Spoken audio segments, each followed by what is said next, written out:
Alors, merci aux gens de la technique, merci à l'équipe de louange. C'est toujours bon de se réunir ensemble et puis de chanter la gloire du Seigneur, de chanter à sa gloire. Alors, merci d'être là à vous tous. Comme vous voyez à l'écran, le thème de ce matin, c'est l'homme de Dieu. Et nous continuons notre étude dans 1 Timothée. Nous sommes rendus au dernier chapitre. Et puis, nous regardons, entre autres, aux caractéristiques des leaders dans l'Église et aussi au danger dans la vie chrétienne de tomber dans des tentations qui seraient des disqualifications concernant le service dans l'Église. Alors, un thème qui est très, très important, qu'on rencontre à plusieurs reprises, comme nous allons voir dans l'Ancien Testament, mais seulement qu'à 2 reprises. Dans le Nouveau Testament, c'est l'homme de Dieu. Et le passage que nous regardons ce matin, mais il commence par le premier verset qui en parle. Alors, lisons le texte ensemble avant d'aller en prière pour recommander au Seigneur cette étude, cette présentation. Alors, dans 1 Timothée, chapitre 6, les versets 11 à 14 disent ceci. « Pour toi, homme de Dieu, fuis ces choses et recherche la justice, la piété, la foi, la charité, la patience, la douceur. Combat le bon combat de la foi. Saisis la vie éternelle à laquelle tu as été appelé et pour laquelle tu as fait une belle confession en présence d'un grand nombre de témoins. Je te recommande devant Dieu qui donne la vie à toutes choses et devant Jésus-Christ qui fit une belle confession devant Ponce Pilate, de garder le commandement et de vivre sans tache, sans reproche, jusqu'à l'apparition de notre Seigneur Jésus-Christ. Alors oui, Seigneur, ce matin, ensemble, nous voulons nous approcher encore une fois du trône de ta grâce, accepter l'invitation de venir prier, de venir déverser devant toi les sentiments de nos âmes, les pensées de nos esprits et puis les préoccupations de nos vies. La préoccupation actuelle, Seigneur, c'est vraiment là, de marcher dans tes voies, d'être obéissant à toute ta parole, afin que dans ton Église, il y ait un témoignage à l'interne de ta gloire, un témoignage à l'interne d'une obéissance qui te glorifie, mais aussi à l'extérieur devant les hommes qui marchent dans les ténèbres et qui ont grandement besoin de voir la lumière de ta parole. Alors, on te remercie d'être ici avec nous ce matin, puis je te demande de me soutenir, ô Éternel, dans cette présentation. Tu connais les circonstances de ma vie, et puis je te recommande cette présentation, ce sermon, pour que mes frères et mes sœurs soient grandement édifiés par ce qu'ils entendent ce matin et qu'ils repartent avec une joie nouvelle et une exhortation nouvelle dans leur cœur pour marcher dans tes voies en obéissance à ta parole, pour témoigner au monde à quel point tu es grand et bon. Alors, merci pour ce temps qu'on passe ensemble. Je te demande, ô Éternel, de le bénir dans le nom glorieux de ton Fils Jésus. Amen. Alors, dans 1 Timothée 6, 11, nous voyons dans le premier verset, celui que nous regardons dans notre texte complet, là, c'est « Pour toi, homme de Dieu, fuis ces choses et recherche la justice, la piété, la foi, la charité, la patience et la douceur. » Alors, Paul commence cette partie de l'Épître avec « pour toi ». C'est un terme qui devient plus personnel. On sait que dans l'Épître, nous avons rencontré des expressions comme « quelques-uns »,« si quelqu'un » et « ceux ».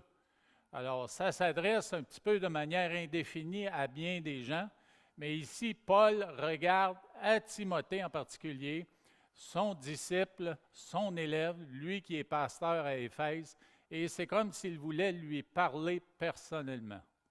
Alors, il nous arrive, nous aussi, dans nos vies, quand nous ouvrons la parole de Dieu, que nous sentons que l'Éternel nous parle personnellement. À ce moment-là, il est temps d'écouter. Il est temps d'être patient et il est temps d'entendre ce que le Seigneur a à dire. Alors, c'est une adresse personnelle à Timothée qui est super importante.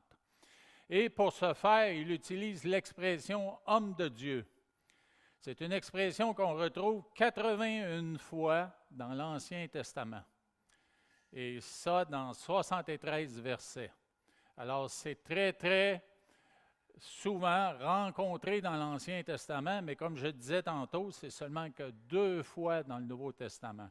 C'est comme si Paul reprenait l'expression pour l'appliquer personnellement à Timothée, pour lui dire à quel point il était important pour Dieu et l'appel qu'il avait reçu de Dieu, mais c'était un appel important et il devait s'appliquer à servir le peuple de Dieu, à servir l'Église et le faire avec excellence.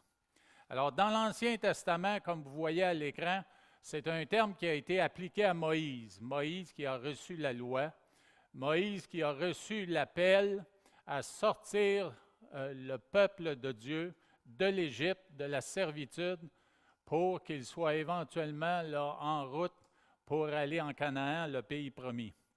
On retrouve aussi cette appellation dans Juges, les versets 6 et 8 du chapitre 13.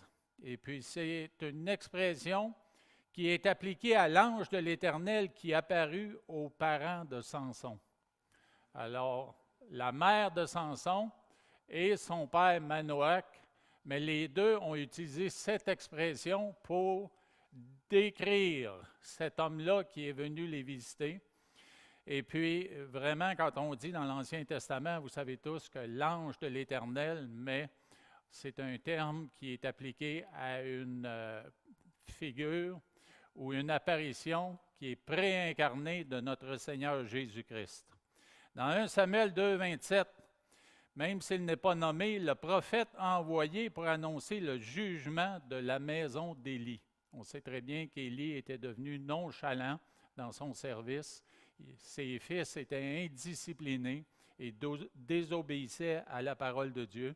Alors, ce prophète a été désigné comme un homme de Dieu que Dieu a appointé pour venir prononcer un jugement sur la maison d'Élie. Il y a bien sûr ce prophète dont le nom est utilisé pour nommer 2 livres historiques de l'Ancien Testament, le grand prophète Samuel. Lui aussi, on l'a défini, on l'a déclaré comme un homme de Dieu. Bien sûr, le prophète Élie, le prophète Élisée et aussi le roi David. Alors, c'est un terme qui a été appliqué à des hommes importants pour Dieu, des hommes qui ont été appelés par Dieu, qui ont servi Dieu et qui l'ont servi pour la plupart de manière diligente, de manière excellente. Alors, c'est sûr que ce n'étaient pas des personnes qui étaient parfaites. Nous savons tous que même dans l'Église d'aujourd'hui, si quelqu'un est parfait, mais ça sort vraiment, là, c'est contraire à la parole de Dieu, parce que la parole de Dieu nous déclare tous des pécheurs. C'est sûr que transformés par le salut et l'Esprit de Dieu qui est en nous, mais nous sommes transformés de plus en plus à l'image de Dieu. Et puis si nous sommes aujourd'hui déclarés ou définis comme des enfants de Dieu, des hommes de Dieu ou des femmes de Dieu, c'est bien sûr parce que nous avons été appelés et en plus nous désirons marcher dans les voies de Dieu pour le servir. Alors, celui qui représente Dieu en proclamant sa parole, c'est celui-là qu'on déclarait homme de Dieu. Et c'est encore le cas dans ce passage pour ce qui est du disciple de l'apôtre Paul, Timothée, qui servait dans l'église d'Éphèse et qui était pasteur à cet endroit. Alors, c'est une expression qui est riche de sens. Et Paul l'a utilisée pour désigner Timothée, son élève.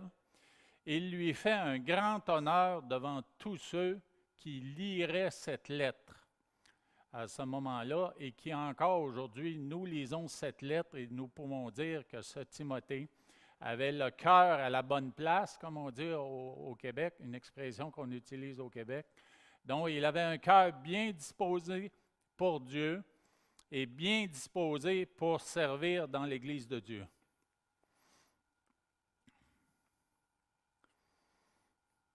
Alors, nous voyons l'autre endroit dans le Nouveau Testament où nous rencontrons cette expression.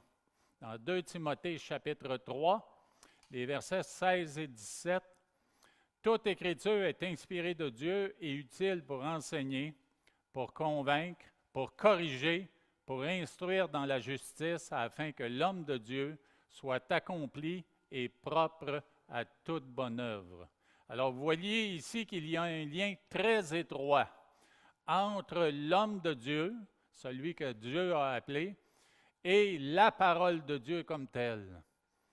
Alors, l'homme de Dieu doit être un homme de la parole, un homme qui aime la parole, qui étudie la parole, qui la met en application dans sa vie et qui la proclame pour l'enseigner et puis la proclamer.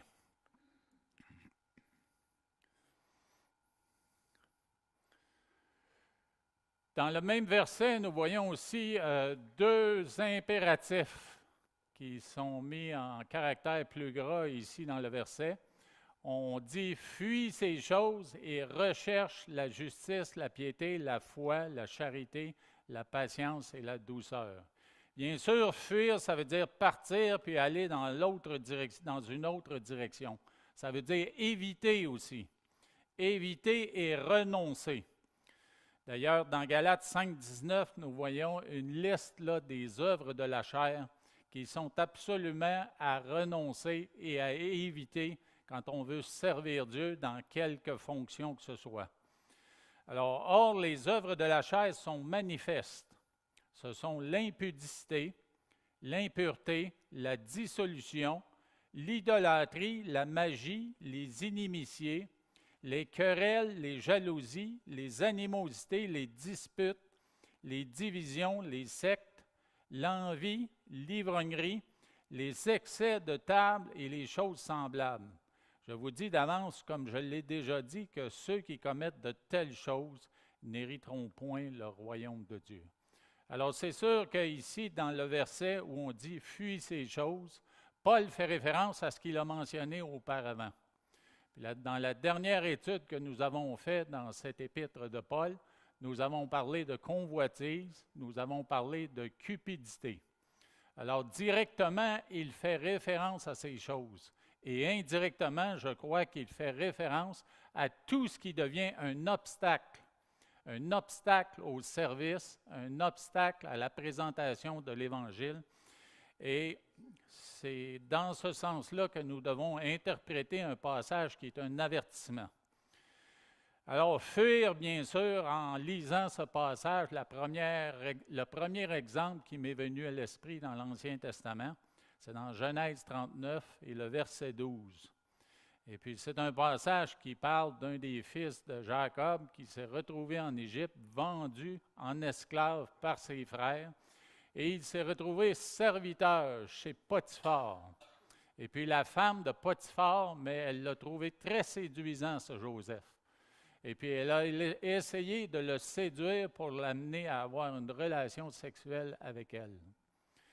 Alors, Joseph, il n'a pas négocié, il n'a pas essayé d'argumenter. Qu'est-ce qu'il a fait? Il a tout simplement fui. Il est parti dans l'autre direction. Et tout ça, bien sûr, en laissant un manteau qui a amené la femme à le faire condamner et le faire emprisonner. Elle a vu ce manteau-là comme une preuve que lui avait essayé d'abuser d'elle. Alors, vous voyez que devant la tentation, devant la possibilité de pécher contre Potiphar et surtout contre Dieu, mais Joseph n'a pas réfléchi longtemps. Il a tourné les talons et il a fui dans l'autre direction. Et de la même façon, nous devons connaître la parole de Dieu, connaître ce que Dieu nous enseigne afin de pouvoir reconnaître le péché qui se présente devant nous. Et bien sûr, le processus de la tentation, j'en ai déjà parlé dans un de mes enseignements ici, eh bien, le processus commence dans l'âme. Quand nous voyons quelque chose qui nous attire, quand nous voyons quelque chose qui nous plaît, mais nous sommes bouleversés, nous sommes agités dans nos émotions et dans nos sentiments. Alors, au niveau de l'âme, il y a cette réaction-là qui se passe, qui doit aussitôt être reconnue. Reconnue au niveau de l'intelligence, au niveau de l'esprit, pour pouvoir faire comme David fait dans les psaumes quand il dit à son âme, « Hé, mon âme, pourquoi t'agites-tu à l'intérieur? » Alors, de la même façon, dans notre intelligence, dans notre esprit, on doit reconnaître la tentation, on doit reconnaître comment ça nous bouleverse dans notre être intérieur et on doit arrêter cela. Alors, l'esprit, c'est le siège de la rationalisation et aussi de l'intelligence. C'est à ce moment-là, si on laisse aller le processus de tentation, on va se retrouver avec la possibilité d'une planification et d'une réflexion sur comment en arriver à entrer dans cette tentation-là. Et ça arrive comme ça. Et une fois que le processus de réflexion, comme quoi ça pourrait être intéressant d'entrer dans cette tentation-là, mais commence, mais il arrive qu'au niveau de la volonté, au niveau de notre cœur, de la volonté, on met en branle les étapes pour conclure l'affaire. Alors, il faut absolument que dans notre esprit, on dise « Hey, ça suffit, mon âme, on arrête ça là. » Parce que si on attend que le corps réagisse devant toutes les réactions intérieures de notre être intérieur, mais il est trop tard. La parole de Dieu nous dit quoi concernant le corps? La chair est faible. Alors, rendu là, la chair n'arrêtera pas le processus. Alors, il faut absolument que ce soit dans l'esprit, aidé par la parole de Dieu, la conviction que nous sommes des enfants de Dieu et nous devons résister. Alors, fuir, c'est la meilleure des options. Bien sûr, il y a toutes sortes d'illustrations dans ce que nous vivons ici sur la terre, des illustrations qui me sont venues à l'esprit. Par exemple, qu'est-ce qu'on fait avec un cheval quand un cheval se promène à un endroit où il y a beaucoup d'activités, puis on ne veut pas qu'il dévie de sa route? Comment est-ce qu'on peut le contrôler? En mettant des œillères de chaque côté. Donc, ça empêche le cheval d'aller dans toutes les directions. Et on fait de même avec un chien qui voudrait attaquer d'autres chiens, on lui met une muselière. Donc, c'est un moyen de prévenir les accidents, c'est un moyen de prévenir les blessures. Alors, fuir une chose ou ôter une tentation n'est pas toujours suffisant. Il faut prévenir, et la parole de Dieu nous demande de prévenir comment? En remplaçant par ce qui est sain, S-A-I-N, et par ce qui est saint, S-A-I-N-T, ce qui est mal et pourrait nous amener à la tentation.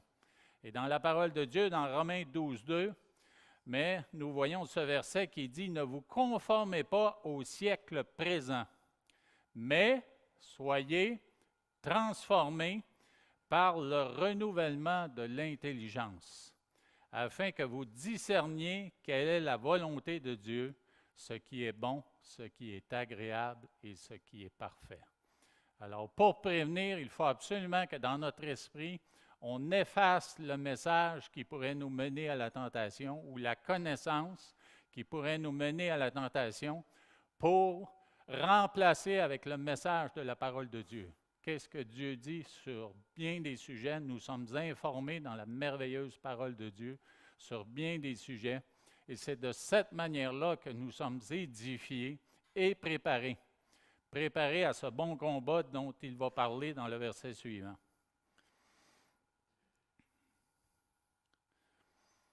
Alors, bien sûr, ça nous amène à rechercher ce qui est en accord avec la volonté de Dieu, ce que nous voyons en partie, là, vous voyez qu'il y a une correspondance avec le verset 22 de Galates 5, où on voit encore dans la liste du fruit de l'esprit, mais on voit encore plus de termes.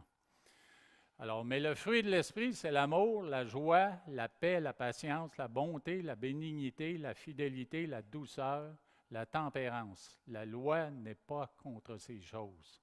Alors, vous voyez, j'ai mis en caractère gras trois items qui correspondent à ce qui est écrit dans 1 Timothée 6, 11. Alors, comme je disais, il faut combattre. Et dans le verset 12, c'est ce à quoi Paul encourage Timothée. Il lui dit, « Combat le bon combat de la foi.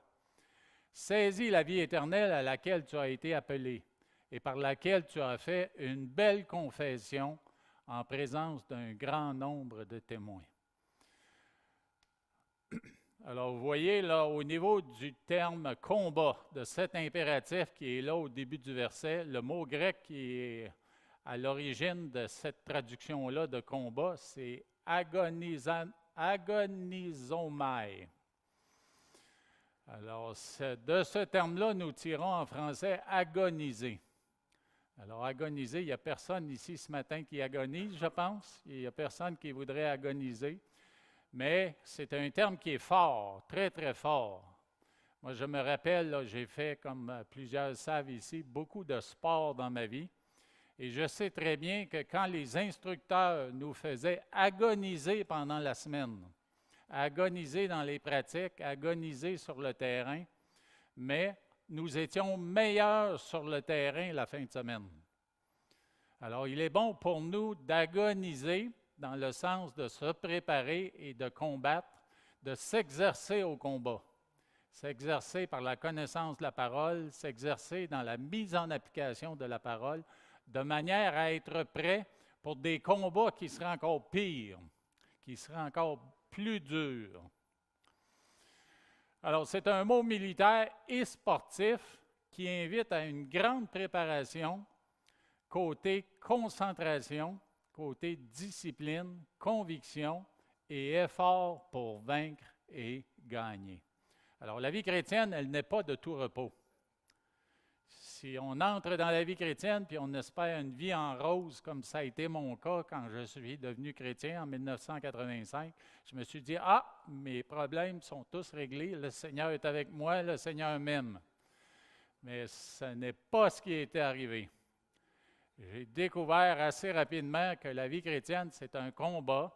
La vie chrétienne, c'est une discipline. Puis la vie chrétienne, c'est intense. Ça peut être souvent très intense, que ce soit dans la famille, notre famille naturelle, que ce soit dans la famille de Dieu, et surtout à l'extérieur, dans un monde qui s'oppose à Dieu et qui s'oppose à ses commandements.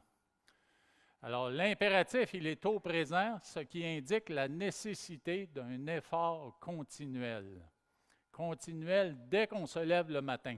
Même au milieu de la nuit, quand le Seigneur nous réveille et nous permet des moments d'insomnie, on doit le remercier pour ça, même si ça ne fait pas toujours notre affaire, mais on doit le remercier puis en profiter pour prier. Prier avec intensité et chercher sa face.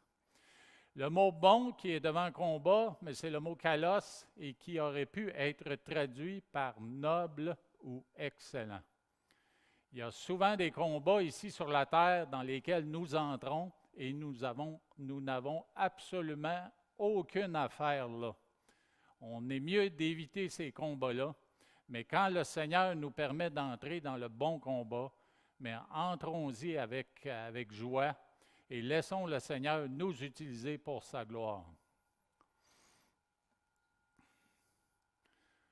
Alors, ce thème, il était toujours présent dans l'esprit de Paul. Alors, dans 2 Timothée, vous voyez, c'est 2 Timothée 2, vous voyez les versets 3, 4, 5 et 6 qui sont là, où il dit « Souffre avec moi comme un bon soldat de Jésus-Christ. Il n'est pas de soldat qui s'embarrasse des affaires de la vie, s'il veut plaire à celui qui l'a enrôlé. Et l'athlète n'est pas couronné s'il n'a combattu suivant les règles. Il faut que le laboureur travaille avant de recueillir les fruits. » Alors, avant de continuer, quand je parle de s'embarrasser des affaires de la vie, je me rappelle avoir entraîné une équipe de football ici sur la Rive-Nord. Pardon. Et dans cette équipe, il y avait un joueur qui, pour moi, s'était embarrassé des affaires de la vie pour pratiquer un sport qu'il n'avait absolument pas, il ne devait absolument pas avoir ça. Et puis, il s'est présenté une pratique. Il n'avait pas ça au début et c'était quand même un joueur qui excellait sur le terrain. Et puis, il est arrivé à une pratique et il avait un perçage au niveau de la lèvre ici.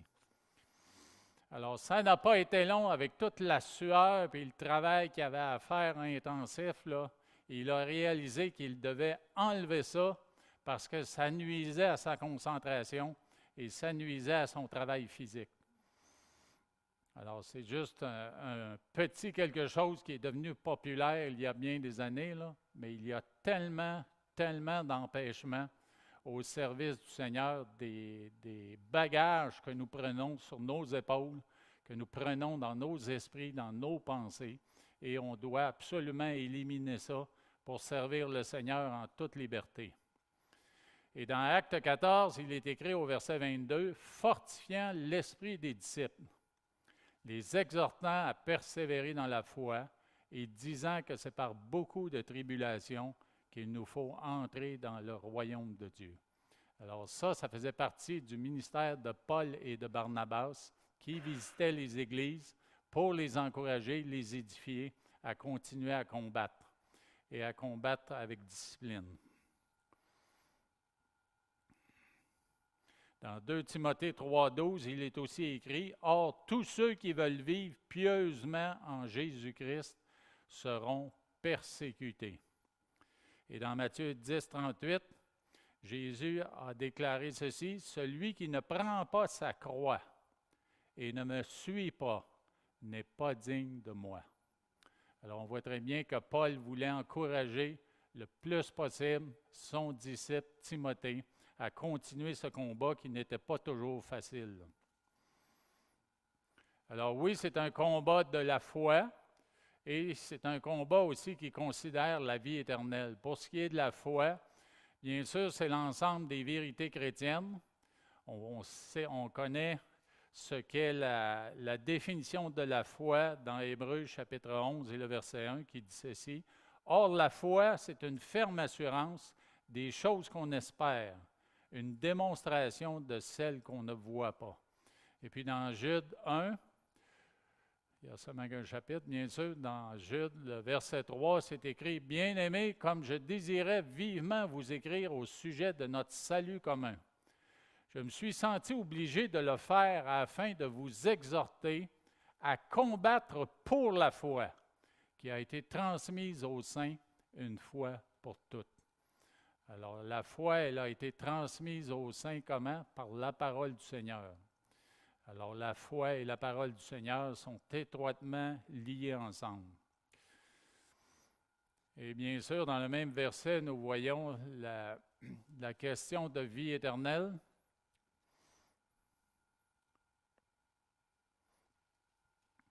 Alors, saisir la vie éternelle, ce n'est pas pour Paul de dire à Timothée ici, cette vie que tu as peut-être perdue. Non, la vie éternelle, il l'avait et c'était confirmé par la transformation qu'il avait vécue et par le témoignage qu'il donnait. Mais ce que Paul veut dire, c'est de chérir cette certitude de la vie éternelle. C'est de la considérer comme précieuse et puis d'y travailler pour l'affirmer encore plus grande dans sa vie, là, afin de donner un témoignage encore plus puissant.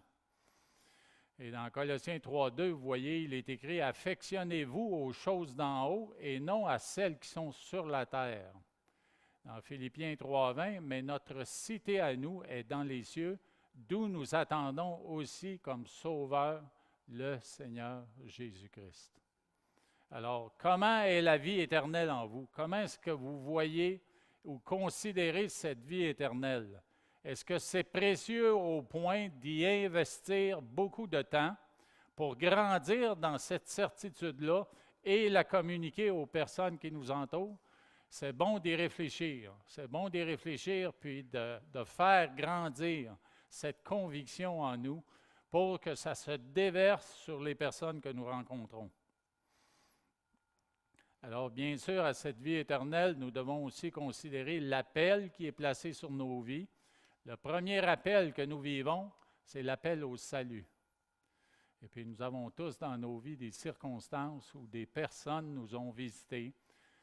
On nous a présenté des textes bibliques afin que nous soyons interpellés dans notre être intérieur, interpellés comme pécheurs, pour nous convaincre que nous étions pécheurs et nous convaincre que nous avions besoin d'un Sauveur. Alors, si vous êtes ici ce matin et vous n'avez jamais eu cette conviction-là, mais considérez que la parole de Dieu dit que nous sommes tous pécheurs, séparés de Dieu.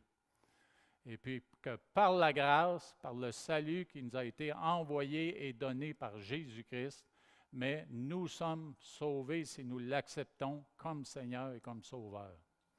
Alors, c'est l'invitation qui est là, non seulement dans l'Ancien Testament, mais aussi dans le Nouveau Testament. Et nous devons le considérer comme le premier appel de nos vies avant même de considérer un ministère quelconque dans l'Église ou à l'extérieur. Dans Romains 8,30, il est écrit « Et ceux qu'il a prédestinés, il les a aussi appelés. Et ceux qu'il a appelés, il les a aussi justifiés. Et ceux qu'il a justifiés, il les a glorifiés. » Alors, vous voyez que c'est un processus en différentes étapes, mais c'est le Seigneur qui le dirige. C'est par la foi que nous recevons ce salut et cette vie éternelle qu'il nous donne par la grâce, qu'il nous a envoyée par Jésus-Christ. Et c'est là que commence le pèlerinage chrétien. Dans 2 Timothée 1,9, il est écrit « Par la puissance de Dieu qui nous a sauvés et nous a adressé une sainte vocation, non à cause de nos œuvres, mais selon son propre dessein et selon la grâce qui nous a été donnée en Jésus-Christ avant les temps éternels. » Alors, vous voyez que c'est un appel qui est glorieux, c'est un appel non seulement à être sauvé, mais aussi à le servir pour que d'autres soient sauvés. Nous voyons autour de nous là, tant de personnes qui marchent dans les ténèbres et qui ont tourné le dos à tout ce qui est de Dieu, tout ce qui est Dieu et tout ce qui est de Dieu. Alors, c'est à nous, par la lumière que nous présentons, par notre témoignage, de les éveiller à cette réalité-là du salut en Jésus-Christ.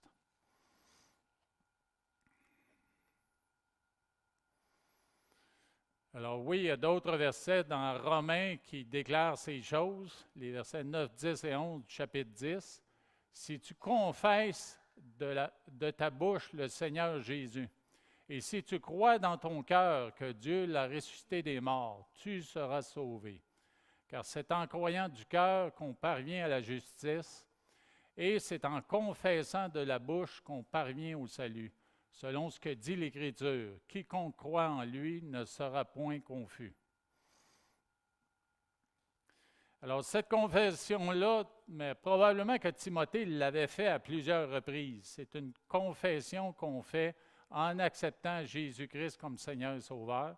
C'est aussi une confession qu'on peut faire à notre baptême, alors qu'on rend un témoignage comme on l'a fait ici dans cette communauté. Si quelqu'un décide de se faire baptiser après une préparation, mais on lui demande d'apporter un témoignage, qui est une confession d'une vie transformée, d'une vie changée par la connaissance de Jésus-Christ et de l'œuvre qu'il a accomplie à la croix. Et aussi, c'est une confession qui peut être faite lors de l'ordination d'un ministre, d'un pasteur dans une église. C'est une confession que Jésus-Christ est présent dans la vie d'une personne et puis a transformé les choses pour en arriver à un service. Alors, cette perspective-là, Paul la présente à Timothée comme quelque chose à maintenir, quelque chose à entretenir et quelque chose à garder entièrement vivant en lui, de façon à ce que son ministère soit un ministère vivant et un ministère transformateur. Dans les versets suivants, les versets 13 et 14, il est écrit « Je te recommande devant Dieu qui donne la vie à toutes choses, et devant Jésus-Christ qui fit une belle confession devant Ponce Pilate, de garder le commandement et de vivre sans tache, sans reproche jusqu'à l'apparition de notre Seigneur Jésus-Christ. » Alors oui, bien sûr, ici, il encourage à garder le commandement et dans le texte qu'il nous présente, il dit pourquoi et comment le faire. Alors Paul, il fait de même en parlant aux anciens d'Éphèse. Alors, il dit dans Acte 20, « Vous savez que je n'ai rien caché de ce qui vous était utile et que je n'ai pas craint de vous prêcher et de vous enseigner publiquement et dans les maisons, car je vous ai annoncé tout le conseil de Dieu sans en rien cacher. Ô Timothée, garde le dépôt en évitant les discours vains et profanes. » Alors, au sens plus large, là, quand on parle de garder le commandement, on parle de toute la parole de Dieu. Et Paul, bien sûr, il ne se fait jamais prier d'encourager les gens qu'il rencontre à se tourner vers cette parole, à garder le commandement, à garder la vérité, pour la proclamer et la protéger. Alors, c'est ce qu'il fait avec Timothée pour l'encourager à s'appliquer à ces choses-là.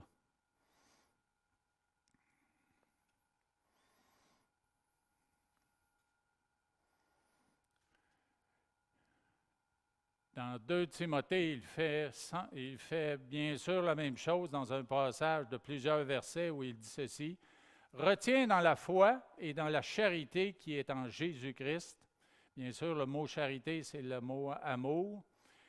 Qui est en Jésus-Christ, le modèle des saines paroles que tu as reçues de moi. Garde le bon dépôt par le Saint-Esprit qui habite en nous. Efforce-toi de te présenter devant Dieu comme un homme qui est éprouvé, un ouvrier qui n'a point à rougir et qui dispense droitement la parole de la vérité. Évite les discours vains et profanes, car ceux qui les tiennent avanceront toujours plus dans l'impiété et leur parole rongera comme la gangrène. De ce nombre sont Hyménée et Philette, qui se sont détournés de la vérité, disant que la résurrection est déjà arrivée et qui renversent la foi de quelques-uns. Alors, vous voyez ici que Paul va parler de 2 témoins. De 2 témoins qui sont témoins de nos actions ici sur la terre et de tout ce que nous faisons, que ce soit dans le ministère ou ailleurs. Alors, c'est bien sûr Dieu et Jésus-Christ. Dieu le Père, c'est celui qui a créé le monde, c'est celui qui a toute la puissance pour nous aider à accomplir ses ministères et à être les témoins que nous devons être devant le monde. Et Jésus-Christ, bien sûr, lui, il a déjà fait, comme c'est mentionné dans le verset 13, il a déjà fait une belle confession devant Ponce Pilate, qui l'a livré bien sûr, ce sont les Romains qui l'ont crucifié, mais en accord avec ce que les Juifs demandaient, là. Alors, Jésus, devant lui, là, il n'a pas résisté à témoigner qu'il était le Fils de Dieu et qu'il avait un royaume qui était en dehors d'un royaume terrestre. Alors, c'est le témoignage que Jésus a donné et nous devons nous-mêmes donner un témoignage semblable que nous croyons. Nous croyons à une vie éternelle qui, bien sûr, est un royaume qui n'est pas de ce monde. Et aussi, le témoignage que nous donnons pour garder le commandement, c'est de vivre une vie qui est sans tache et sans reproche. Alors, la commande, elle est grande.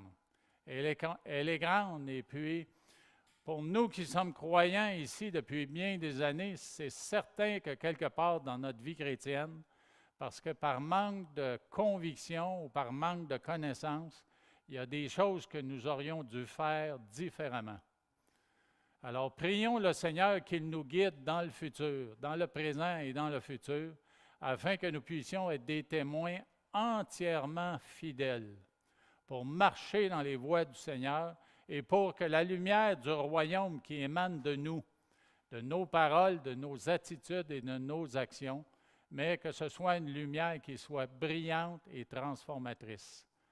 Le monde qui vit dans les ténèbres, là, nous en rencontrons tous les jours, des gens qui sont misérables dans leur être intérieur, des gens qui sont troublés par des décisions qu'ils ont prises dans leur vie ou par des conflits qu'ils peuvent vivre parce qu'ils manquent de pardon, ils ne pardonnent pas et ils ne sont pas pardonnés, ils ne connaissent pas le pardon. Mais nous avons la responsabilité d'être des lumières pour ces personnes-là. Alors que vous soyez dans le ministère ou non, mais nous sommes encouragés par Paul ici à être des hommes et des femmes de Dieu et des jeunes de Dieu. Il y a plusieurs jeunes ici dans la salle, là. Jeunes hommes de Dieu. Vous êtes encore jeunes de corps, mais soyez des hommes de Dieu. Soyez des hommes de Dieu qui, devant le monde, mais vous allez être des piliers de la foi. Des hommes qui allez montrer que vous avez une conviction de vie éternelle intérieure qui vous permettent d'obéir à la parole de Dieu, même dans les circonstances les plus difficiles. C'est un combat, frères et sœurs, c'est un combat. On ne peut pas se mentir, et puis ce n'est pas facile. Mais avec l'aide du Saint-Esprit qui a été mentionné dans quelques versets, avec l'aide du Père et du Fils, mais nous pouvons y arriver et être des hommes faits, des femmes qui sont faites à l'image du Seigneur, transformées de plus en plus à l'image du Seigneur. Alors, prions dans ce sens, et puis dans 2 semaines, je vais continuer la suite de ce passage pour élaborer un peu plus sur cette relation-là que nous avons avec notre Père, Dieu le Père et son Fils Jésus-Christ. Alors, merci Éternel pour ta parole. Merci pour Paul qui déclare des choses avec une grande conviction. Et puis, on le ressent dans ses paroles. On te remercie, Dieu, qu'il ait repris ce terme de l'Ancien Testament pour dire à Timothée, toi, homme de Dieu, mais éloigne-toi des choses qui pourraient te tenter, mais recherche en plus ces attributs qui sont des attributs humains donnés aux hommes par Dieu, afin que nous puissions marcher dans les voies du Seigneur pour être des témoins fidèles ici sur la terre. Alors, merci ô Éternel, nous avons en main, nous avons les éléments nécessaires. Tu nous as donné les outils nécessaires, non seulement ta parole, surtout ta parole, le Saint-Esprit qui est en nous, l'Église pour nous exhorter, nous encourager, et toute autre bénédiction, Seigneur, afin que nous marchions dans tes voies pour être les lumières que tu nous demandes d'être devant un monde perdu. C'est certain que nous n'avons pas été parfaits, nous ne serons pas parfaits, mais par la grâce, tu utilises nos témoignages pour qu'il y ait un impact autour de nous dans la société et que des gens soient transformés. Nous voulons te prier pour ces personnes avec qui déjà nous avons communiqué. Je suis certain qu'il y a des noms qui vous viennent à l'esprit, des personnes qui ne sont pas sauvées. Alors nous prions au Éternel que tu viennes les toucher dans leur être intérieur pour les appeler à toi, pour les appeler et les convaincre, comme toi seul tu peux le faire par la puissance de ton esprit. Merci de nous avoir ramenés à ce point dans nos vies et merci de nous utiliser pour ta gloire. On sait que tu le fais par grâce et on l'apprécie énormément. On te rend gloire dans le nom glorieux de Jésus. Amen. Bon dimanche et bonne semaine à tous.